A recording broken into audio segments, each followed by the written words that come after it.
Welcome to Corpse Club, the official podcast of DailyDead.com. I'm one of your co-hosts, Jonathan James, and today I am joined by Derek Anderson, Scott Drebit, and Tamika Jones. We are hungover from October. It is our Halloween hangover episode. We're excited to be back. Heather Wixon brought you Corpse Club listeners some great content all October, and we took some time off, but we were busy behind the scenes, whether it be celebrating Halloween, watching horror movies, doing our normal day-to-day work on Daily Dead. And as fun as October is, it is also quite exhausting and fun. And so we're going to talk about how our October was, how our Halloween was, haunted attractions, movies we watched. We're going to get into all of it and celebrate the month that was October 2019. So to kick it off, we're going to work our way backwards, and we're going to talk about October 31st. So, Scott, we'll start with you. Why don't you tell us about how your Halloween was? What did you do? Did you have any trick-or-treaters? Did you dress up? What did you watch? So many questions and so little time. I mean, it should be Derek starting it, since he's probably the one of us that is actually hungover. Wow. But I'll go first anyway. Yeah, go for it, Scott. Let me see. Well, we had trick-or-treaters for about 1 hour, as has been the norm for the past few years in our neighborhood. I'm not sure why. It's a stable, real estate-friendly neighborhood. And yet, maybe from 20 after 6 to 20 after 7 did we get any trick-or-treaters at all. And really, I love Halloween the most because I always buy way more candy. I know I'm going to get 30 people every year, but I buy candy for 100 and just give out all the stuff that I don't like to those 30 kids. And then I get to, gorge on the rest of it. I can't even remember if we watched a Halloween movie on Halloween night. I may have finished off Creepshow, the series, the season finale of Creepshow, which has just been, I don't know if you guys have been watching it yet, but really, really good. I really liked what I saw so far. I made it, I think, 4 episodes in, and then I left town, so I didn't catch up on the rest of them. But I loved what I saw so far. Yeah, there's a couple. The episode 5 has Bruce Davidson. Nice. In kind of it's called Night of the Paw, and it's kind of a twist on the monkey's paw. And that one is really, really good. Just for what's coming up past episode 4. There's been some really stellar stories so far. And John Harrison, out of all the directing for the 12 episodes, I think the stuff that he directs might be my favorite of season 1. Which is fitting, right? Because he was Tales from the Dark Side, the movie, I believe, which is always considered. He did the music for the movie. Right. Okay. So he's always been considered like in the Creepshow family. So it's cool that he's been able to kind of come back and do that. But they brought back so many people for that, which is awesome. And Tom Savini, which is great to see him whenever he does stuff behind the camera. So I am not caught up. Practical effects are great. The practical effects are really good. Well, when you have Greg Nicotero and K&B Effects Group on the task, it's going to be good. Yeah. No, it's good stuff. Nice. But no movies for you. No, no Fear Fest. No, like sci-fi. Did you watch any marathons? Well, here's the thing. I mean, I got a 2.5-year-old running around. So even the stuff on Fear Fest on the day of Halloween is, could be traumatizing. Yeah. I think starting young is great, but I think 2.5 might be cutting it a little close. Not quite ready for Dangertainment yet. No one's ready for Dangertainment, Derek. No one is. That's a movie either so far ahead of its time or so far behind. And I'm firmly in the former camp on that one. Okay. It's my hot take. Scott, did you see any with your trick-or-treaters? You didn't have many of them. Did you see any good costumes? What was were there any themes? Did anybody try, or did they just kind of phone it in? No. I mean, I saw, a few Alan Thicks and, a couple Mike Myers. You're only allowed to wear masks of Canadian celebrities in Canada. That's interesting. I didn't know that. Yeah, a lot of people aren't aware of that. But no, I mean, it was a lot of, the classics, your Ninja Turtles, your princesses, no one really stood out as kind of a wow, but few pirates, few kitty cats, nothing current or, of the zeitgeist, as it were. So you had pirates and kitty cats. Any pirate cats? No pirate cats. No. No, he probably would have mentioned that first if there were pirate cats. And no Captain Marvels. I was kind of surprised that there was no girls coming at Captain Marvels. So that would have been cool. But hey, been cool. So, Tamika, how was your Halloween? It was busy. I had to work, so I had to run home, fight through towards the end of the week traffic. But I made it. And then I had to put my costume on, and that was an ordeal because I went as like one of the losers. So I did like the losers cast, but I put, like the V, like the red V over the S, the lover loser thing. And so that fell apart because it was super windy on Halloween night. And oh God, that I just don't even want to relive that because the PTSD of it all.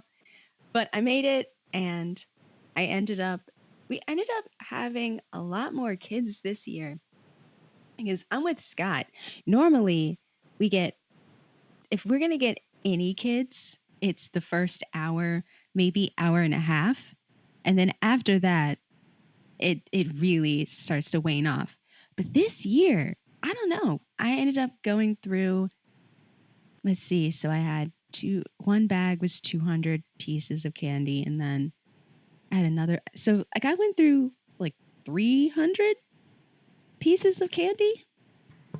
Holy. Yeah. Now here's the question though. How many pieces of candy does each kid get? Now, do they each get one? Do you give them a few? Does it depend on how nice the kid is?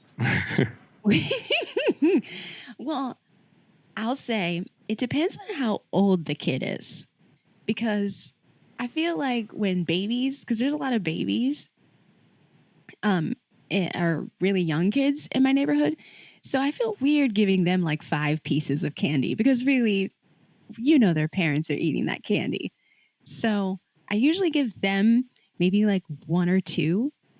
And then if they're like older kids, maybe since maybe like middle school, then maybe I'll give them more. Sometimes I'll give them like a full size bar of candy, because I feel like they'll appreciate that, like a full size Snickers or whatever. Oh, so you're one of those people. That's really nice. Yeah. I don't know. You're kind of sounding awfully judgy to me with your rating system of who gets what candy. I'll tell you what I did this year, just really quick. We had leftover, because I never like to, I always hedge my bets. We had leftover candy from a piñata filling from Allie's birthday party, like cheap shit, right? And, like plastic horns and little candies that are just, you wouldn't pay for these things. So I put all those out, and I made sure to give those out first. Mm-hmm. And I figure if you're a kid who's in it for the long haul, and once I get through those 30 pieces of candy, then you come to my house, then I applaud you and you get, the good stuff. And then that way I always end up with, more leftover good candy for me. It sounds like it's all about you, Scott. Yeah. Like Tamika says, either their parents are going to eat it or I'm going to eat it. So you can just use it as an opportunity to get rid of things you don't like around the house. Like, here, you get this stapler, or you get this. God. Like grumpy old man posters, stapler. This is how your house gets creepy. You know what I mean? There's an ulterior motive always. Yeah. But I just like candy, guys. That's all. Tamika, what did? Oh no, you're Derek. How dare you cut into this? Wow, jeepers. Oh God. Tamika still has time. Tamika. So we got through the trick or treat part of it. But how about what did you watch? Did you watch anything on Halloween? I did. Okay. So I watched Halloween H2O because it's necessary. I love that movie. And it doesn't get its justice. So I have to watch it at least once a year. Then I did Resurrection, which doesn't need justice, but I don't know. Busta Rhymes is just so great. Oh God, I love him in that movie. So I watched that. And then,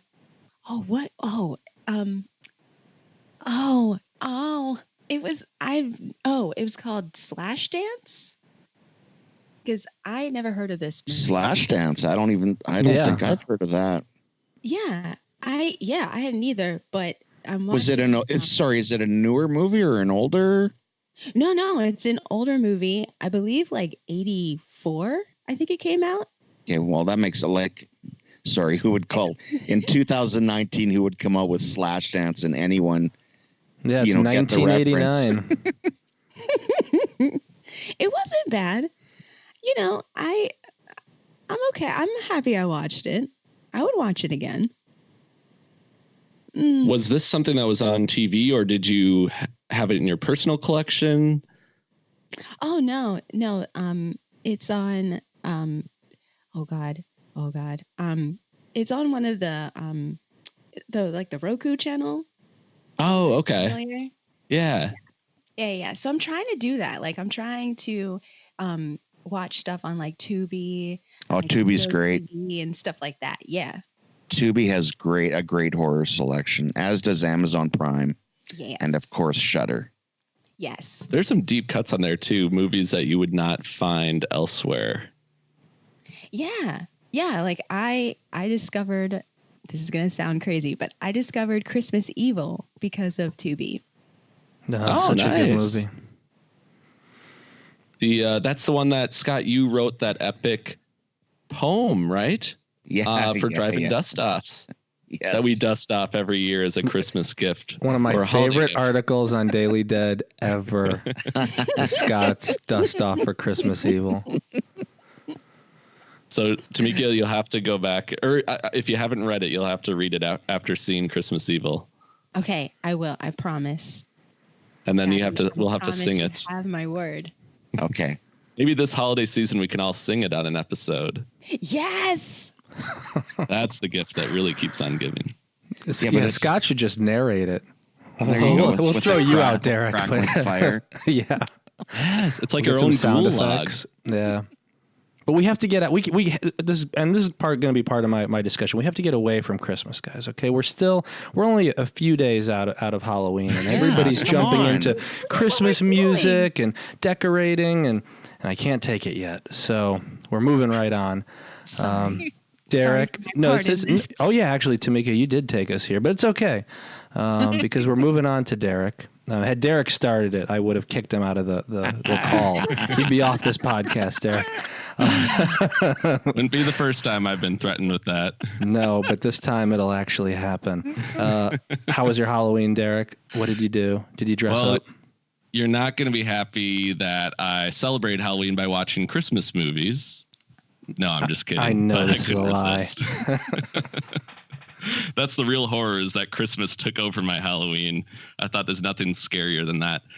But in reality, I did not dress up, although I did proudly wear my Corpse Club t-shirt. And we did, I was over at my parents' house on Halloween night, which is the neighborhood I grew up in. And it's always usually in the past, we've gotten a decent amount of trick-or-treaters there, but we got like 10 trick-or-treaters, double digits and low double digits at that. It was one of those nights where you're like, is it actually Halloween or is it October 30th? Because the numbers were so low, and it was very cold, it was low 30s, but we used to have that all the time growing up. You just throw like 2 winter jackets under your costume. That was always the thing, that you'd always just puff up your costume because you'd have your winter jacket on underneath it. So, and I think it's a combination of that, and there's just not as many kids in this neighborhood anymore. Like, a lot of the kids have grown up, and so there's just not a lot of kids that are trick-or-treating there anymore. But still, like, we'd usually hit, higher double digits at least. So that was, unfortunately, we got lower numbers, but we still put out the jack-o'-lanterns. My dad, being an avid bass fisherman, traced a killer bass on his pumpkin, which was really cool. And I did kind of like a two-face Phantom of the Opera pumpkin, because you know how you get a pumpkin and usually there's that one really good side and the back side's all gnarly, and you're like, okay, I'm going to use the good side for carving. Well, this time I thought I would actually use half of the good side and half of the bad side. So I had like my smile on the bad side was all distorted. So I kind of like had this fun little like two-face look, and results may vary, but I was happy with the results. But we didn't get a ton of trick-or-treaters, but the important thing is that my cousins came over. My aunt and uncle always bring my cousins over to like my parents' house and my brother-in-law and sister's house. And so they, even though they don't live in that neighborhood, they always will come by. And so they love Corpse Club, by the way. So it was fun to see them. And they always joke that they're going to be the Ghouls Gang, like the junior version of Corpse Club. So hashtag that, and their support is very much appreciated. But Gunnar and Kate came by, and Gunnar had this super creepy like cherub baby face mask with stitches. It kind of looked like the mask from Valentine. So that was very, very creepy. And then Kate had this like very festive, like kind of like a New Orleans like eye mask, and she had these like ghost lights on her and everything. So they definitely brought the party, and they brought the Halloween spirit with them. So even though we didn't get many trick-or-treaters, it was great that they stopped by, and that's really the most important thing. So we did not share the movies we were watching with them, though, because like Scott said, we were watching some movies like Halloween Resurrection, Halloween H2O. So we're more Goosebumps with my cousins right now, but eventually we'll introduce them to Dangertainment. So it was a fun evening. Now here's a question for everyone, because I'm curious what everyone else thinks when it comes. Trick-or-treating is like a bag of microwavable popcorn. It's almost done when the space between the kernels popping gets longer and longer, right? So how long after you get your last trick-or-treater do you wait before you shut it down? And what time is your last trick-or-treater usually show up? That's a good question. Well, this year it was like barely any trick-or-treaters, so I would say it was all over by like 7:30, but we didn't shut it down till about 9 o'clock. Like, you just hold out hope, and we always usually have a straggler that will come later in the night. Like, you get that 8:30 trick-or-treater with that really dedicated parent that's like bringing them to 100 more houses, like just trying to squeeze out all that candy before it gets really late. So we usually hold out hope. We didn't get that this year. I'm 10 minutes, and then that's it. Screw you. Oh my God, you monster. Yeah. But you got to think, there's always those houses that are just on the other side of the neighborhood. It just takes longer to get to you. So they're coming, Scott. You just got to keep that light on. No, I'm good. No. Yeah, 10 minutes. Wow. Yeah. All right, maybe 15. All right, don't make me sound like an ogre over here, like sounding like the Halloween Grinch over here. No. Yeah, I mean, I give it, I don't know. I give it about 30 minutes, I think. I had a similar problem to what Derek had, in that it was, well, not as bad, because Derek only had 10 people, but the weather was the worst weather I think I've ever seen on a Halloween. Where it wasn't just raining, it was like that torrential rain where just everybody was getting soaked, and the wind was bad. It's like debris from like people's garbage cans was going all over the place. Like, it was bad.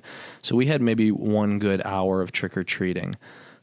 We usually get between 200 and 400 people. I think if you remember last year when I was talking about mine, we ran out of candy and we had 3 bags. I had to borrow my friend's kids' candy to hold us out. This time, we had so much candy to spare. And then I did implement the Scott trick, and I gave the worst candy out at the start so that I had the better candy all for myself. But we had about 100, maybe a little more, a little less, but we had about 100. And then as the weather got worse, we lost kids. And the candy, it's interesting too, because I asked Christy to pick up some more candy, and she likes Dum Dum, so she picked those up. But like for me, like I don't really like those, and I don't really like giving those out for trick or treat. But that was the first round, so like everybody got Dum Dums, and which was fine because it left the Twizzlers for me. And I don't remember if I talked about this last time, but there is a specific type of hollow Twizzler that you only get around Halloween. It's like almost like a gummy Twizzler. And like, I look forward to it every single year. Like since I've been little, it's been like, I seek them out. Because they're not regular Twizzlers.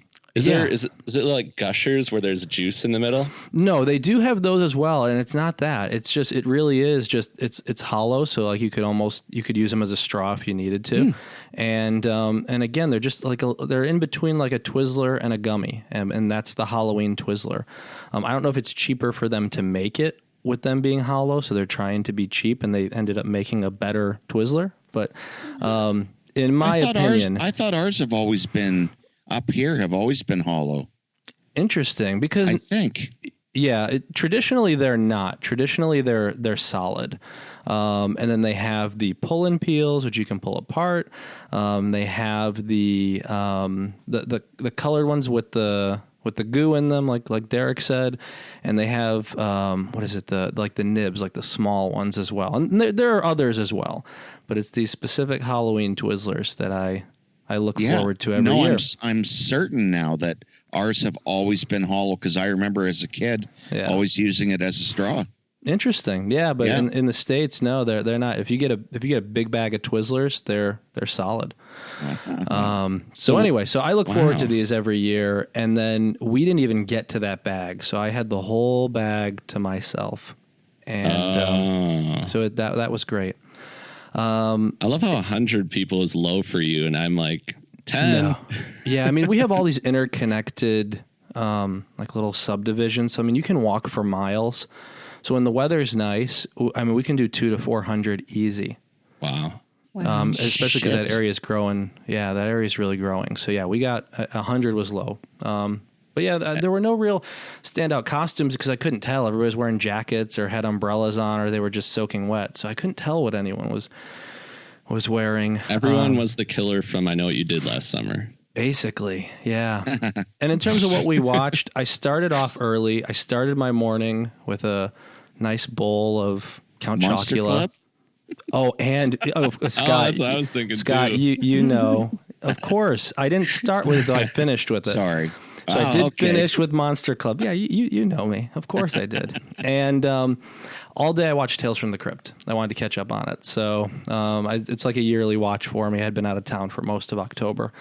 And so I started with season 1, and we at least got into season 3 or 4 by the end of the day. So did you watch the Christmas episode then? Oh my God. You know what, Derek? I did. You broke your own rule. I broke my own rule. Wow. But here's what I'm going to say. If you watch Tales from the Crypt and there happens to be a Halloween episode, I don't know if that's like exactly breaking the... It's a gray area. Christmas episode, yeah. Or a Christmas episode. Yeah, it's a gray area. We'll No, he's got you. See, Tamika, you're not even... Tamika, you're just silent over there. I'll never forget this. Listen... That's because now it's shifted from her to you. So I know. Yeah, exactly. No, exactly. Yeah, I knew why you're quiet over there. So I did watch a Christmas episode of Tales from the Crypt. I'll admit it. I'm part of the problem. And then we did not dress up that day. I was the only one that dressed up to hand out candy. I'll get into Halloween parties later, but my costume, if you've seen it on Instagram, I know Scott, you have. Or Facebook is Christy and I went as Joker and Harley. Of course, I went as Joker. I actually thought about going as Harley. That might be for next year, but I went as Joker, nice. and I actually bleached out my hair and had it dyed green. So it took 3 hours, but I have green hair right now. So I figured everybody else kind of doing or has done Joker, so I was going to just do my version, but I didn't want to do the one from the new movie. I like the new movie, but I didn't want to do that. And I want to do the Heath Ledger Joker. So I kind of did more of a classical one. I got the Arkham Asylum suit, and I'm like, well, if I'm going to do it, I might as well just really do it. The spray didn't really work, so yeah, I had my hair turned blonde and then dyed green and styled up, and then I had green contacts as well. So I figured I might as well. So anyway, so I got to scare little kids with that. That's commitment. Nice. Did anyone get genuinely scared? Did they jump a little bit or anything like that? I mean, we always usually have people that will skip the house for one reason or another. Either it's because of our decorations or because of what we're wearing. So yeah, we did have some people that were a little scared, but I was a little friendlier this year than usual. Well, you're the Joker. You have to be. Yeah, but there was, you know what? Sometimes if there's if there's a really jerky kid that either is like trying to like throw stuff at the house or break something, then I would either like chase them or I'd like scream laughing like the Joker. But that didn't happen. So it was just the weather was too bad. Like it didn't give people a chance to act out. But no Fear Fest for you? No, it was all Tales from the Crypt, and then it went to Monster Club because I had to finish the day out with Monster Club, of course. Is that like Tamika? I watched H2O and Resurrection, and I think Halloween, The Curse of Michael Myers, probably all of those a few times, like the last week, just because they were on rotation. So I feel like I watched, especially Resurrection, 3 or 4 times, just having it on like in the background. But I think those later sequels are just perfect to have on. Like I feel just really comfortable watching Halloween Resurrection like late at night, just to, like you just want to have something on and you're like, oh, okay, I'll watch this. And then before you know it, Busta Rhymes is doing a roundhouse kick to Michael Myers. And you're like, well, this isn't usually what happens in these movies. Exactly. See, right? You understand? Yes. Such a good moment. I always talk about gifable moments. That is a gifable moment right there. Okay. Well, so that's 3 seconds of 90 minutes, but okay. But they also this year they incorporated the Rob Zombie Halloweens, both of them in the rotation. So you'd go from the end of Resurrection like into that really intense opening for H2, and you're like, whoa, this is a tonal shift. So after editing, how long was Rob Zombie's H2? Was that like 12 minutes? I would be very curious if I had timed it out like with the commercials and everything. Yeah, but they actually showed more than I expected because I kept seeing like the first 20 minutes, like right up until the cow scene in the road, and they show quite a bit in that scene, like more than I expected. Well, since The Walking Dead, right, they've gotten that's true a lot more permissible as to what they get away with. I remember when Fear Fest first came out, it was like, you could cram all the Friday the 13th into 3 hours after editing. But yeah, so they're quite they do get away with quite a bit now, I find. Mm-hmm. Yes, and they get Dangertainment in there. They get Rob Zombie in there. So it's all good. But it's really interesting watching H2O now, too, because it's like, 2018's Halloween has this Jamie Lee Curtis story 40 years later, and then you get to watch her 20 years later. And I know they're on separate timelines, but it's kind of interesting how you can see her deal with the trauma 2 different ways. And I almost appreciate H2O more. Like I find things to appreciate in both of them, but like, it's very interesting to see. It's almost like this is a what if on this timeline and this is a what if on this timeline. Yeah, I always tend to think more fondly of H2O if I just end with H2O, because if I think about the old switcheroo with the ambulance driver that they did in Resurrection, I just start getting really mad. Because I saw H2O in the theater when it came out, and when she cuts off Michael's head, the audience just lost their shit. Oh my god. You know what I mean? Yeah. How many countless movies, have we waited for someone to take care of the killer like this? Yep. Right? And it finally happens, and it's Laurie knocking off Michael's noggin. I mean, it was like fist pumping so good when it happened.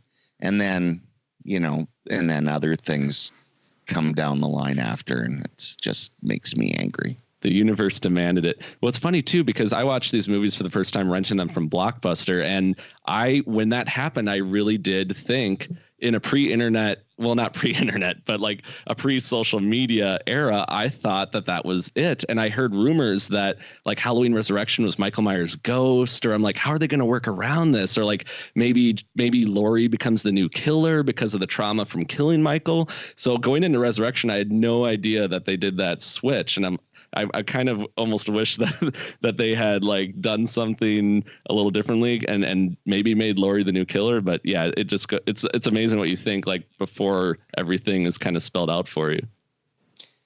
Well, okay, just really quick here, because I don't want to talk about Resurrection, but how are you supposed to enjoy a movie after they kill off the most iconic final girl in slasher history 20 minutes in, and then you're supposed to watch for another hour 10 and enjoy yourself instead of being pissed off and shell-shocked that they killed Laurie Strode?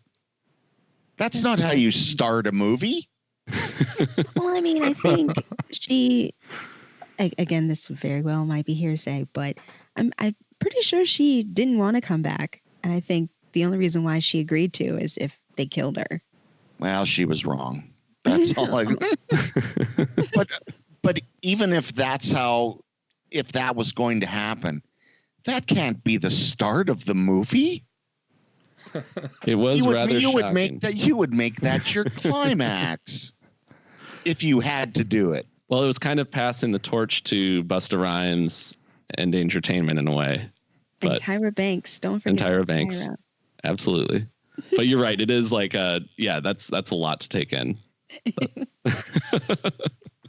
Okay, I got to pull us out of this resurrection spiral that we've gone through. Hives here. I'm having trouble breathing. So, Tamika, we're gonna move out of Halloween movies for a little bit.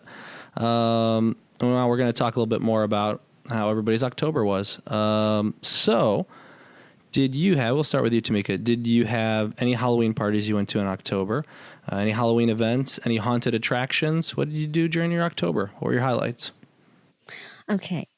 So I tried to go to Field of Screams, which is an attraction in Maryland.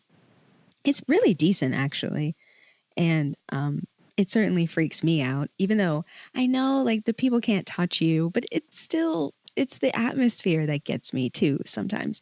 But that fell through because the people that that I was supposed to go with, like they kind of flaked out.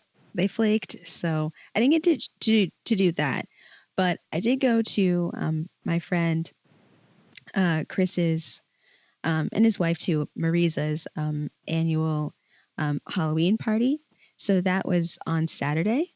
So I'm literally kind of having like a Halloween hangover because I'm so tired. I don't think so. I'm not the only one. I'm sorry. Derek's not the only hungover person. Nope. Tamika you're not joined. The only one.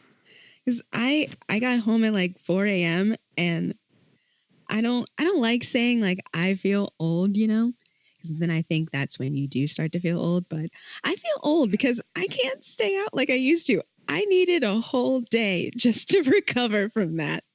Like, oh God, I need to sleep. But no, it's a great time. As usual, I did not win. There's a costume contest that happens. It's 3 prizes. I didn't win again. It's okay. I think my issue is I have a hard time because there's people of all ages that come to the party. So I can't ever, so you have to pick something that everybody will be able to recognize, in order for them to vote for you. Okay. So it's hard because there are like older people there So they may not like if you pick, let's say, like I wanted to be like in a like one of the Saw characters, like maybe like put a trap around my head or something. But then there would be like older people who wouldn't know anything about the Saw movies, and they'd be like, "Okay, what the hell are you?" You know what I mean? Why does that girl have a bear trap on her head? What is exactly? What kind of costume is that? Yeah. So I think that's my issue. That's why I can't win. I could never win. But yeah, that's so what did win? Sorry. No. It's okay. What did win? Okay, so the first prize almost always goes to our mutual friend. His name is Sozi. So this year he was Freddie Mercury. It was amazing. He even brought like a mic stand and a mic. It was so good. I took pictures. I'll have to share those. Did he have the chompers, the extra teeth going on? Yes, he even had the fake teeth. I mean, he commits. Yeah, that's commitment. Wow. Yeah, he really commits, yeah. So he won first place, and then I think someone came as the Queen of Hearts. So they won third. And then I'm trying to think, who was second place? Oh, Marisa's mother, I believe, won. She was Joyce from Stranger Things. She had like the name tag and like the Christmas lights around her neck. I liked it. I think it turned out nice. It was really cool. It was creative too, I thought. Yeah, that's cool. Especially Stranger Things, there's so many iconic images that you can use. And I know it. I remember that first Halloween after season 1 of Stranger Things, like everybody had like Eggos or the Christmas lights. So it's cool that someone's keeping that torch going. Or Barb. Oh yeah, definitely Barb. Yeah, there were a lot of Barbs. A lot of Barbs. Mm-hmm. Yeah.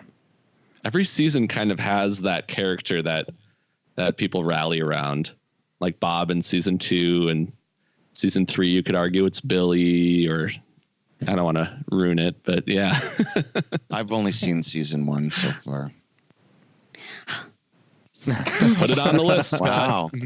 Put it on the list. Now, now we can hear Tamika's audible sighs and sighs of discontent with my choices. Yeah. She's this like, is what happens. Yeah. We couldn't hear those before. No. Tamika has upgraded her setup, so you can hear the difference in her voice. That's what it is. But yeah, now we can hear the sighs and the condensation, the disappointment, condescension. I said condensation. You know what I meant? Tomato. Okay, Derek, why don't you tell us about your October? I know you have your annual horror movie marathon, so why don't you kick us off with that? Yes, it was year 16 of our annual scary movie marathon with the Cul-de-sac gang. And it's pretty crazy that it's been 16 years, because it feels like that, you start to see the years add up and you're like, wow, we've been doing this for a while, but it's really cool. So because it was the 16th, we did a Sweet 16 theme. So my brother-in-law Bryant and my sister Melissa, they always help me plan this, and it seems to get a little bigger every year. So we always do a bunch of Halloween decorations, just totally deck out the basement with pumpkins and all sorts of good stuff. We found some really cool like 70s decorations. The Beisel decorations, I believe I'm Beisel. I think it's Beistel. Beistel. That there's always a word that I'll have trouble with on an episode, so mark that on your bingo card, listeners. But so we found some of those that my mom had growing up, so we put those up, and then at the end of the hallway we put like a Jason mask on a lamp and like a sweatshirt around it, so it actually looks, and it's kind of like eye level, so it looks like someone's standing at the end of the hall. Well, this year, because it was like the Sweet 16 theme, we put a sash around Jason that said Happy Sweet 16 and a tiara as well. So we just kind of ordered some pretty affordable like Sweet 16 decorations on Amazon Prime and just threw those into the mix. We got a giant inflatable 16 that we threw in there. And every year I try my best to draw a little sign. So this year I drew like a Sweet 16 birthday cake on there with our 3 movies. And coincidentally, Nicole, one of our cul-de-sac friends, showed up with a Sweet 16 cake. So it worked out perfectly. So that was a lot of fun, just getting that all ready to go. And our 3 movies this year, we always start out with a classic one or a black and white one. And this year is no different. We did Bloodlust from 1961, which is essentially a movie, if you're not familiar with it, about a rich guy hunting humans on his island. So it's kind of like The Most Dangerous Game, but it's in the 60s, and it's Robert Reed's first film role. And it's really funny too, because he kind of talks like Mike Mr. Brady. Yeah. Like his dialogue, the delivery, it's like he's lecturing Greg in his office. It's just awesome to watch. And that movie was really a crowd pleaser. You know, sometimes you don't know if it's going to age as well, but this one really did. And there's a really badass female character in there who kind of takes charge of the movie and is way more resilient than any other character. So I really like how it really ages well. It was a pleasant surprise.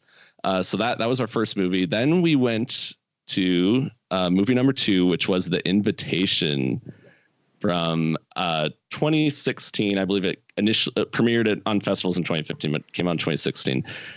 I had not seen it since it first came out. And I thought, because the movie is about a group of friends at this party, I thought it was perfect having a group of old friends watching this movie together. So it played like gangbusters. It was so much fun to watch that with this group, and the paranoia of the movie really seeped through. And it was just really fun to watch like all these friends in the movie with your friends. And it really is interesting because Logan Marshall Green's character kind of, he does things in like a horror movie that you always wish characters would do. Like, he's wondering, why are you locking the door? Why is something's off here? So it was really fun to watch that with people and to kind of see them watch how he's reacting to this increasingly uncomfortable situation. And yeah, that movie is just so much fun to watch with the group, because they're knowing where it's going to go, but knowing how there's some false roads and how it gets there. It just was played beautifully. So that was a lot of fun. And then we closed it out with Vacancy from 2007 with Luke Wilson and Kate Beckinsale. I always think of it as my go-to creepy motel movie. Like, if you're ever at a motel that maybe isn't what you hoped, I always think of Vacancy. And this was a lot of fun as well. I had not seen this since probably the Blockbuster days. So it'd been over 10 years since I'd watched it. And it really moves a lot more quickly than I remembered. It was a really fun movie to watch with everyone. And I think the later you watch that movie, the more effective it is, because it's this couple late at night going to the motel. So I think the later you watch it, the scarier it is. And I really think like Luke Wilson does a really good job in that movie. Everyone kind of knows him for more of his comedy stuff, but I think he really holds his own in there. Ethan Embry's in there. You can kind of see where it's going. It's a little more predictable than The Invitation, but it was a fun one to end on. So those were our 3 movies, and yeah, it was just a blast to watch it with everybody. Can I, if I may, ask a question? Yes. Of the panelists? Of course. So the theme was Sweet 16. Yes? Right. Why didn't you watch Sweet 16? A valid question. Well, this might require some clarification. Although it was Sweet 16, I guess that was more the theme of the age of the party. No, I get that. But you're right. It would have been, we could have done Sweet 16 and like the Lucky Ones or something like that. We could have done more of a high school theme, but I really wanted to do The Invitation, and we had been wanting to do Vacancy for a few years. So now that you mention it though, maybe perhaps a missed opportunity or two. I don't know. To me, it's just like hosting a Hellraiser party and you're watching Leprechaun movies. Yeah, but see that we go one. This is to throw off the audience, so it really. The theme of your party is literally Sweet 16. So, well, that's what the cake was. Right. And you had the decorations and everything. You could have maybe thrown it into the mix. Well, that is true. But, now you're hooped because there's no Sweet 17. Well, we can figure something else. Well, it could be Sweet 17. There's no reason we can't do that again. Just throw that in there. But we curate these movies based on what we think our friends will react to the best. And those movies, I think, we thought that was the ultimate lineup. And then it just happened to be the 16th year. So, or we could have watched old episodes of that MTV show, Sweet 16, with the parties. I guess the point I'm just trying to make is I'm disappointed in you. Oh my God. And, wow. You're not programming if I win the lottery and open up a theater, you're not programming my lineups. Hurtful, Scotty, hurtful. No, because he'll book Halloween on Friday the 13th. Because you'll be expecting Friday the 13th. I don't want to give you what you'll expect. Yes, I will expect Friday the 13th. Just like if I come to a Sweet 16 Halloween party, I expect to watch Sweet 16 with Dana Kimmel. Come on. Oh, so you know what? This irritated Scott so much that I really do expect, Derek, that at some point you will program a lineup for Scott and he'll come to your party. He'll expect exactly what the theme is, and now you actually need to flip it. Like, you need to double down on this. To do what he will expect. Yes, exactly. All right. I think it's about a basically you just keep doing you, Derek. Please. You. But it just that aside, it was still enjoyable, and yeah, I stand by my decision. Well, here's we did have some other things, also not Sweet 16 related, but I do want to give a shout out to Heather Wixon because we used a couple of the adult beverage ideas off of her Halloween list that she puts together every year. And we had some apple cider on the rocks cocktails, and we had some pumpkin spice white Russians. So my brother-in-law is really into mixology, and he's makes a killer drink. So that part was also not Sweet 16 related, but it was delicious. I hate to be this guy and keep hounding on it. It's just, was there anything that was related at this party to the idea of Sweet 16? There was the cake. The theme was more reflected in the decorations, the cake. Sweet 16. Right, but not the programming. Nor the beverages. True, but maybe what Sweet 16 beverages would you have? You could have a punch bowl, spiked punch, perhaps. Oh, yeah, like at the high school dances, right? Mm-hmm. Yeah. Well, I did wear my my bloody tuxedo coat from the Dance of the Dead screening I hosted. So were you 16 was kind of at that? No, but you were playing 16. Yeah. So there you go. Because I thought if I don't do this, Scott's going to call me out. So yeah, it was other than Scott's reaction, a great time. It was a lot of fun. Shout out to Nicole, Ryan, Christine, Michael, Alex, Bryant, Allie, Melissa, and Bryant, who I hope are listening. Well, I was gonna say, if they do listen to this, you would have gotten away with the mismatch theme until now. Very true. It's cheaper to rent the movie than a tuxedo. That's all I'm saying. And now I'll say no more. And Christine is expecting a new member to the cul-de-sac gang, so I really appreciate her coming. And it was really cool to get everybody together. Sorry, it didn't live up to Scott's expectations, but I promise I'll make it up to you, Scott. But we did do other things in October as well. Do you have a couple more hours? I can explain what else happened this month. We have as much time as you have, Derek. Well, we played. God, don't say that. Earlier in the month, we played the board game 13 Dead End Drive. Have any of you played this game before? Yes. Or familiar with it? You are? No. Yeah, I've played it. Oh, okay. Did you enjoy it? I did. I went camping a few weeks ago and we played. Oh my gosh. With some of my friends. Wow. Yeah. That was probably around the time I was playing. Scheming, because you have to like, it's the game where, well, I don't want to steal your thunder if you were going to explain the game. No, I'm just happy that someone else give knows. us the short version, Tamika. Yeah, it's probably better that you explain it than me. Okay. So you have like this like layout of like a mansion. It's like kind of like Clue. It made me think of Clue.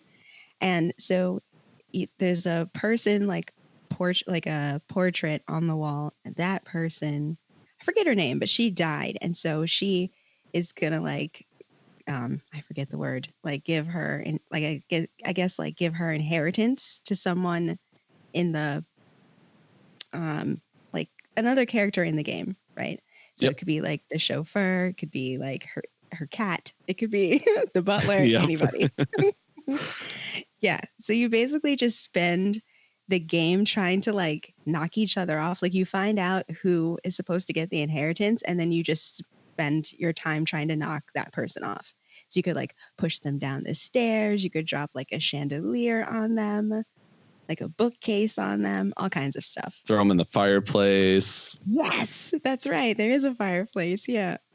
It's like a reverse Clue, which I love. Like instead of solving the murder, you're actually trying to kill everybody in the mansion except for your characters. Right. So that was a lot of fun. I'd never played that before and didn't even know it existed until a few weeks ago. So that was perfect for October and will be enjoyable this winter when the snow falls and we're all snowed in for months at a time. So that was also fun. So that was the 30th. What'd you do on the 29th? So, yeah, I'm going to go day by day here. I actually have my whole planner out because I thought you guys want to know every hour of every day in October for me. So we're going to go through that. But in all seriousness or unseriousness, whatever you want to view it as, we went to the Dead End Hayride in Wyoming, Minnesota, which we didn't go last year, but we try to go every year. And this year we brought my mom and dad for the first time.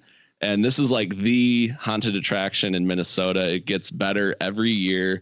You get on a hayride and they take you through all these haunted attractions through the woods, including people with chainsaws on zip lines and like a witch's coven and a Wild West town that's been taken over by cannibals. And then it dumps you off in the middle of the woods. And then you have to go through like a really haunted motel and a clown maze that they added this year and a junkyard with a giant gun shooting blanks over your head. So it's a lot. And this is one of those haunted attractions where the scare actors can touch you. So they and you're not supposed to touch them. So it's a little more immersive than your average haunted attraction.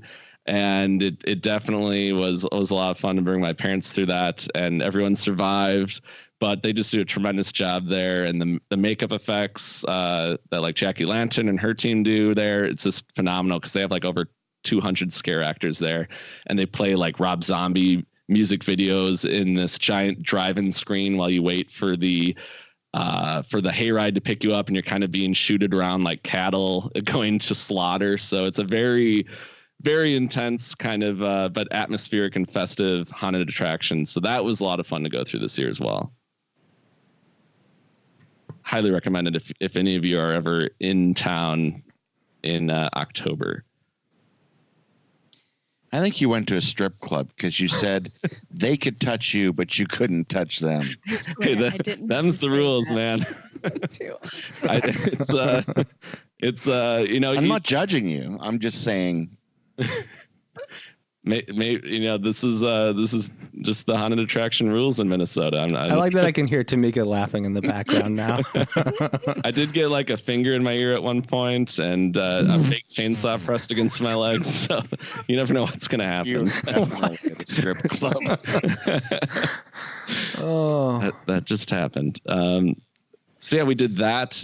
Then we went to a costume surprise party the following weekend. A couple members of the Cossack gang Allie, it was her birthday, so Bryant was throwing her this surprise party. So I dressed up in my full-on zombified bloody tuxedo, and we ended up going doing some bar hopping in Minneapolis, and ended up at a place called Cowboy Jack's, where they had this massive, like a few hundred people in this dance floor, and there was an Addams Family band playing, and it was a lot of fun. So, and then you came out, and it was like, so this is a Saturday night before Halloween. It was like Purge Anarchy. Like, it just felt like the whole city was just turned into Halloween Town, like a very R-rated Halloween town, and it was a lot of fun. So that was another excursion that we did. We also went to an apple orchard, so we did a little less intensity there, but caught up with our friends Kristen and Trina, who has been binging Corpse Club recently. So thank you, Trina.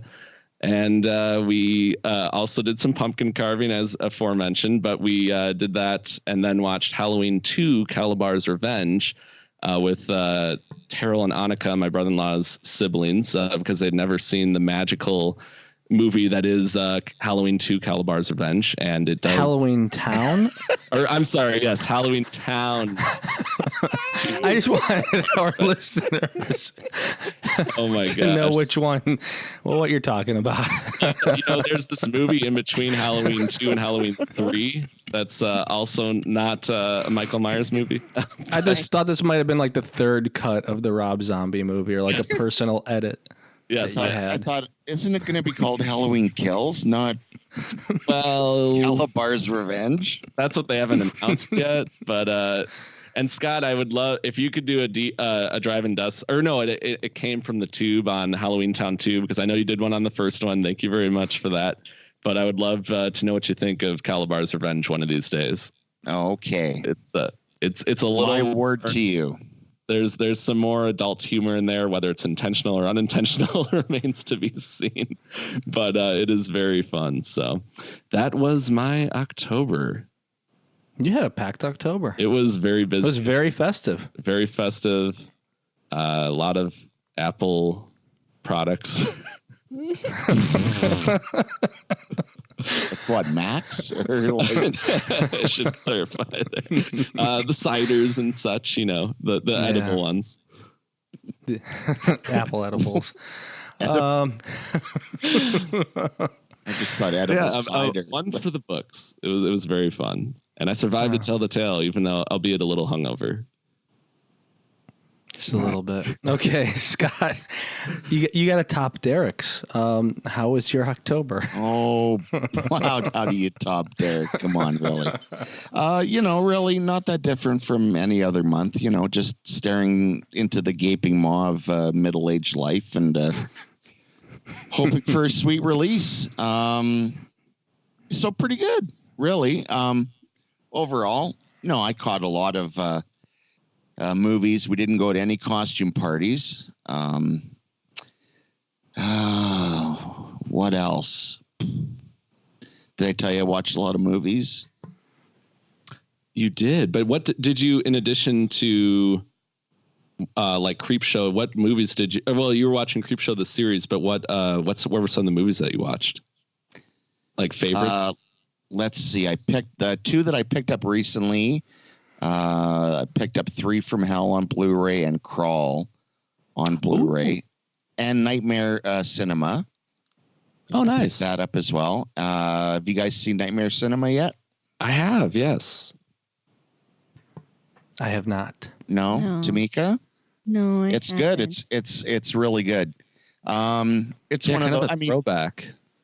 Yeah, and it's no different than any other anthology, right? It's usually there's one story that you don't really care for at all, or in this case, I think it's one story too many. It kind of ends with one story too many for me, anyway. But overall, it's really entertaining, and it's a good, solid anthology. I'm not saying it's better than Monster Club.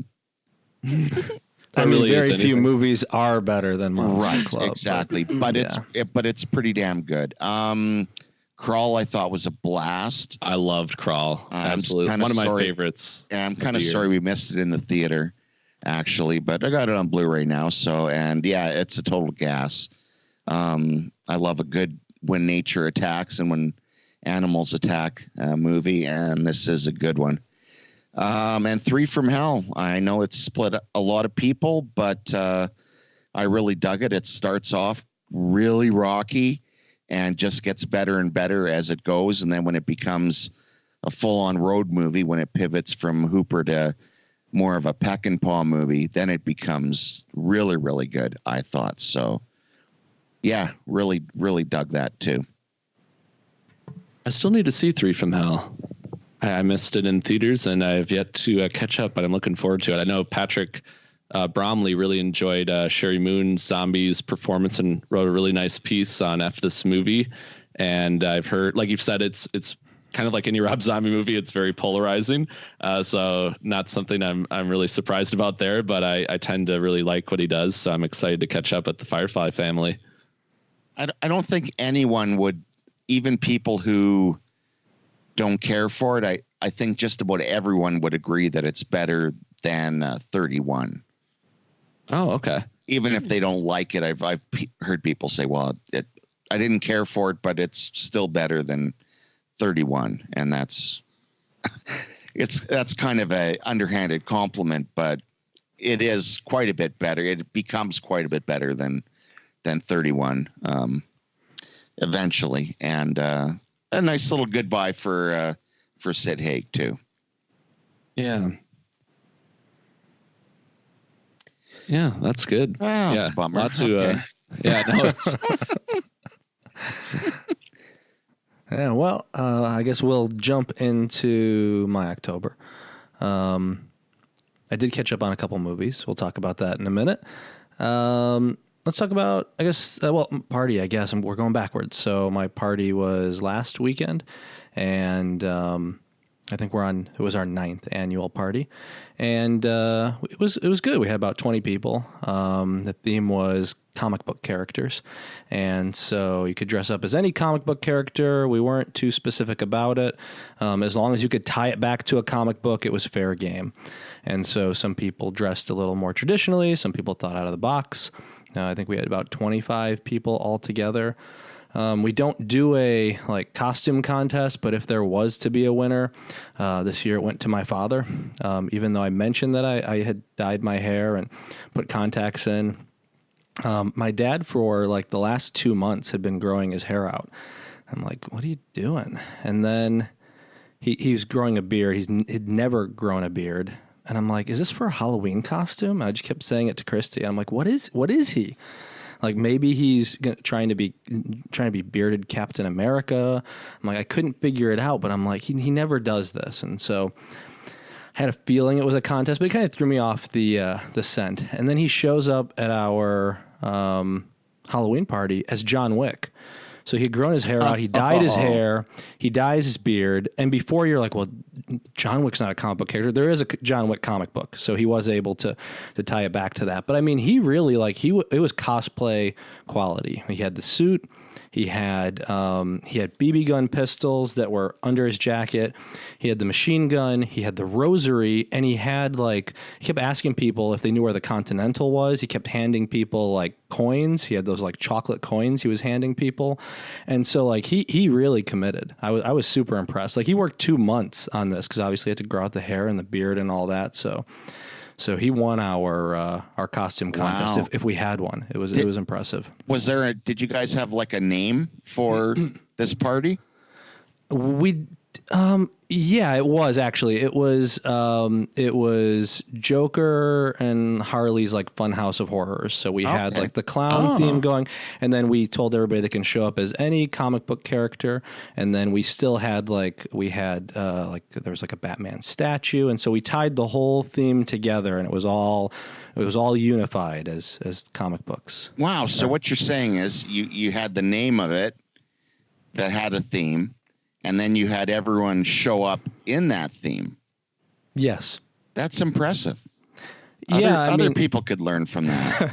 Wow. I knew exactly where you're going with it. And yes, we stuck to the theme. So it was a good party. It went from 8 p.m. till about 6 in the morning, We switch gears every year to karaoke around 11 p.m. and it goes until everybody drops. So that's what happened. Then my sister, who is living out of the country these days, was there, and that was good. She was helping out. She was our mixologist and mixing cocktails and hanging out. So that was fun. And it was a good time. I got to think of what our theme's going to be next year because everybody kind of really went for it this year. So Sweet 16 for the 10th year. Really throw them off. I knew you were going to bring it back to it. I knew it. And you could watch the movie too. Yeah, I would make sure that we watched the movie. I mean, it's crazy, but he's never going to let you live this down, Derek. And you're referring to the early 80s Sweet 16? Yeah. Okay. Well, next year we can watch 17 again. See, I've got it. I'm starting to plan it already. Yeah, so that was, like I said, that was my party. We also did, I went to Halloween Horror Nights in Hollywood. That was fun. It's a good time every year. I've mentioned before, some places are really good at scaring you. Some places are really good at kind of like recreating scenes or setting up scares. Like the Halloween Horror Nights is good at putting you into your favorite movies. And so they had one for Jordan Peele's Us and Ghostbusters, Killer Clowns, they had Creep Show, and I think it was one of their better lineups this year. So I had a lot of fun with it. They even had Frankenstein Meets the Wolfman, which you wouldn't expect. You'd expect them to go a little more mainstream with it, and that was really good. So I had fun with that one. I was out of town for most of October. I was traveling a good bit, so I missed out on some of the local things I wanted to do, but I did catch up on some movies. I saw Bliss, which I absolutely loved. Yes. Caught up on that. And then also One Cut of the Dead, which I know not a lot of people have seen. I don't know if any of you have seen it. It's on Shudder. Yeah, I loved One Cut of the Dead. I liked it quite a bit. I mean, there's nothing and it's me. There's nothing I can say against it. The way it is executed is, fantastic, just amazing. But wow, there's a the chunk in the middle is almost deadly for me, and I did come back for the great third act, which is wonderful. So, working against that deficit in the middle still brought it up to quite enjoyable, but I'm not quite as enamored with it as I know a lot of people are, and I get it. Yeah, I don't disagree with you. I think that I definitely think there are some issues there in the middle where it's like it definitely is not as enjoyable as the rest of the movie, without going into detail. So yeah, I caught up on that, and excuse me. And then also I caught up on a couple of movies in theaters. I still missed out on some stuff. I still need to catch up on Zombieland. I will do that. I still need to see The Lighthouse. I will do that. But I did happen to see both the new Terminator, and I saw an early screening of Dr. Sleep. What's name? What was that, Scott? What's up? What, did you say something? No. Oh, I could have sworn I heard your voice, but I guess I must have been mistaken. Yeah. Okay. Gotcha. So, Scott, what did you think of the new Terminator movie? Well, I haven't seen Dr. Sleep. None of us have, so I guess I'll talk about the new Terminator movie, which I did see. But yeah, that's what I asked about. And I think the same as, well, I'm not sure, but I quite enjoyed it. I've heard some people online talk about that the dialogue is atrocious, and I just think, have you seen any other James Cameron projects? I mean, you're not there for the dialogue, but what it also has in common with James Cameron is great characters. And to have Linda Hamilton back was just a breath of fresh air. She looks great, acts great, kicks a whole bunch of ass. Mackenzie Davis was great. The young lady who plays Danny was really good. And Arnold gets to hit some beats with the character that he hasn't been able to yet. And that's a good flex. Is it basically the same story? Sure, basically the same story, but it's also an alternate timeline. They kind of go the Halloween route where it goes, T1, T2, and then goes right to this one. So I would say that overall, I really enjoyed it because you have 3 kick-ass female leads, a more vulnerable T-800, and the guy who plays the bad guy, the what is it, Rev 7? Yeah, he was great too. And the action scenes are really good, are very strong, I thought. So we actually quite enjoyed it. Yeah, I mean, I thought it was great. And you know what? The interesting thing is that I'd seen the trailer because I was like, well, I'm probably not going to, because I didn't see Genesis. And I was kind of checked out on this one. And so usually I won't watch the trailer for the movie, but I had seen this. So even knowing most of what was going to happen throughout the movie, because I do show most of it in the trailer, I still enjoyed it thoroughly. Like I still was having a great time. And so yeah, it was really good, to the point where now, like, I haven't seen the first 2 Terminators in a while, but I kind of want to rewatch those and then see this again. But yeah, I think unfortunately, it's not doing well at the box office. I know. It's not the fault of the movie. I think that, the title Dark Fate means absolutely nothing. I think the marketing didn't work for whatever reason. I think they should have released it maybe closer to Thanksgiving. Well, not only that, but the previous 2 movies really did the franchise a lot of harm. Yeah, there's a lot of franchise fatigue from that. So, I think this will probably be the last one for a while, or with these characters. If it is the last one, I think they ended it on a high note. So I think that, I think this will find an audience on, VOD. I think people will be surprised that everybody missed out on it. But yeah, it was good. So I hope people come around to it eventually, because it's much better than the last 2 movies. It really is.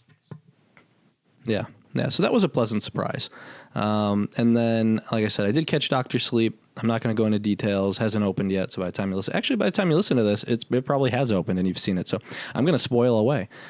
No, I'm just kidding. Because I just wanted to see what Scott and Tamika and Derek thought for a half second. Exactly, that's what I was going for. Dr. Sleep is incredible. We know who it's coming from. Mike Flanagan has been putting out great work for years, and this is another great film from him. So I think that the most interesting thing I will say about this movie is that, without doing Kubrick, he manages to create a movie that is similarly hypnotic and rewatchable, but in Mike Flanagan style. So like, I immediately wanted to watch the movie again. And then the more I think about it, the more I realize just how much I kind of missed, or how hypnotic the movie felt, even though it wasn't done in Kubrick style. So anyway, so I'm very excited for other people to see it. I'm very excited to talk about it some more and see it in a week when it comes out officially. So yeah, I think those are all the movies that I really caught up on. Derek, Tamika, anything else that you saw over any new movies you watched over October? I would like to push back on something Scotty said earlier. You mean to tell me that you didn't appreciate Draw Me Like One of Your French Girls, Jack? How dare you, Scott? That is a fantastic line.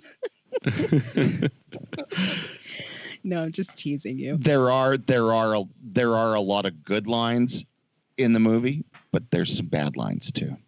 Fair. That's fair. I just had to. Just some Titanic love. I had to. Sorry. Well, I did see Parasite. And, oh, nice. Yeah, and I try to stay away from trailers too. Like Jonathan, I just want to kind of throw myself into it. But I did get semi-spoiled about some things, and I just really love this movie. And I know it's too early to talk about top 10 lists, but this is going on there. It totally nice. is.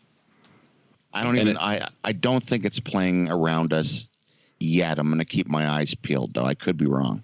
Yeah, I'm gonna keep my fingers crossed because like it's playing at the Art House Theater in that I live near, so I lucked out with that. But yeah, aside for that, I'd be out of luck too because they don't really play smaller movies like that around me either, like where I live either.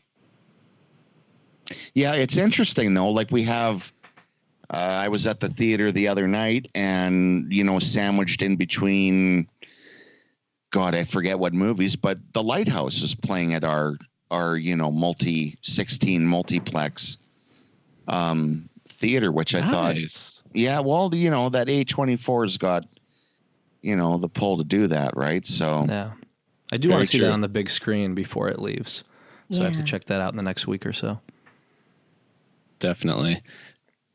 Yeah, I've been slacking on new movies. Like October, as you may know after my long speech earlier, October was very busy for me. So the only new movie I saw in October in theaters was Joker, which, like you mentioned, Jonathan, I did enjoy the performances in that, and it's very haunting in its own way.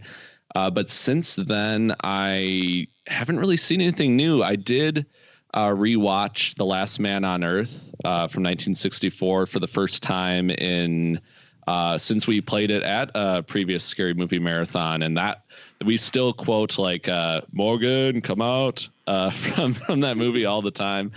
So it was fun to revisit that for our Halloween special features on Daily Dead. Yeah, you did a great one on that. Oh, thank you. Thank you very much. I was just trying not to ramble too much with that one, but I love that film, and I think it's a great performance by Vincent Price, and I appreciated it even more watching it second time. So that was kind of my the movie that I actually put in and watched, other than the Scary Movie Marathon films, and then just a lot of stuff on Fear Fest. I think I really watched AMC for the most in a while. Like we always have it on every year, but I feel like this year I watched it even more because I'd have it on when I would be working on the computer and just have it on in the background. And so it seemed like a lot of Halloween films. Like I feel like they used to play more Friday the 13th, and they still did, but I feel like they really leaned into the Halloween franchise even more this year,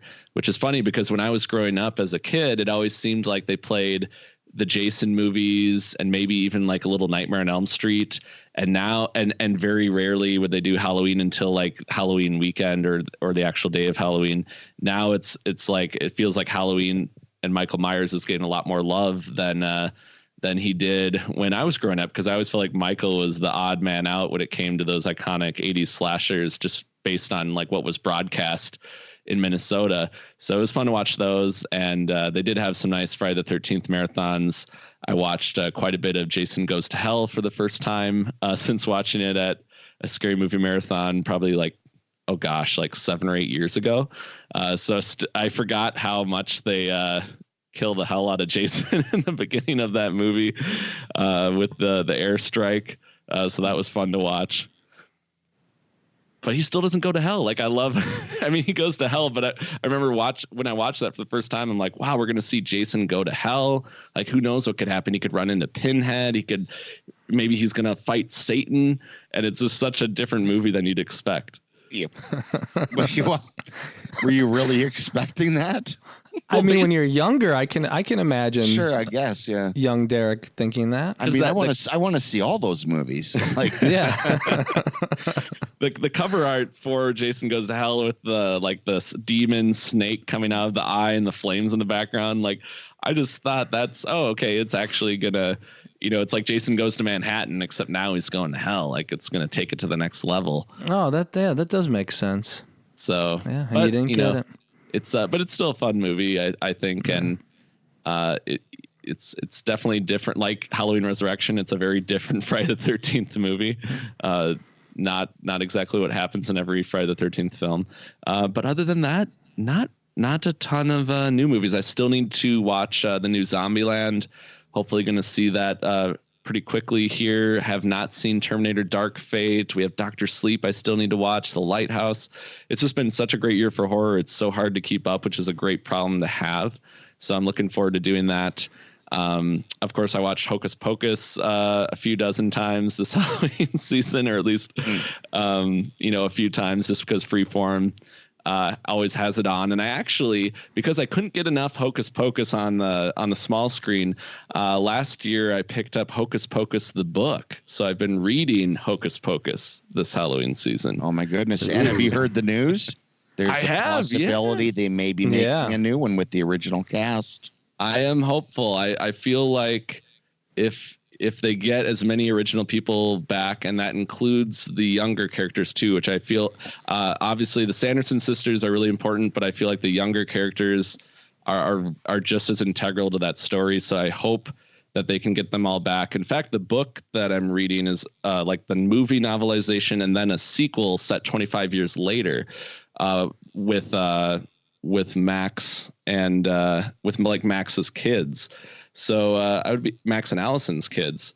So, or their child. So I would be interested to see that perhaps, but hopefully time will tell there. But it's like everything's coming back now. So hopefully if they do it right, it'll be fun and they can get Doug Jones to play Billy again and all is right with the world. There you go. So, and with that, I think we're going to close out this episode of Corpse Club. I'm sad because this is, it's our Halloween is kind of over. But we never want to give it up. We kind of always celebrate Halloween. And for some people, it's like they only watch horror movies in October. I mean, we do it all year round, but Halloween in October is extra special. So I'm a little sad because, as soon as November 1st hit, the music switched over. Christmas music is playing on the radio station. Christy and I just went to dinner and they have Christmas music playing when we're out to dinner. I'm like, it's November 3rd. I'm like, come on. Like it used to be where at least it would kind of like slowly change over. And now, I mean, you could see Christmas ads at the end of October. And I remember when I went to Lowe's to see what Halloween decorations and lighting they had already switched out in like mid-October. And the first, what was up front were the Christmas decorations. So anyway, it's a little sad, but we're going to be moving Corpse Club into all kinds of cool winter and Christmas content.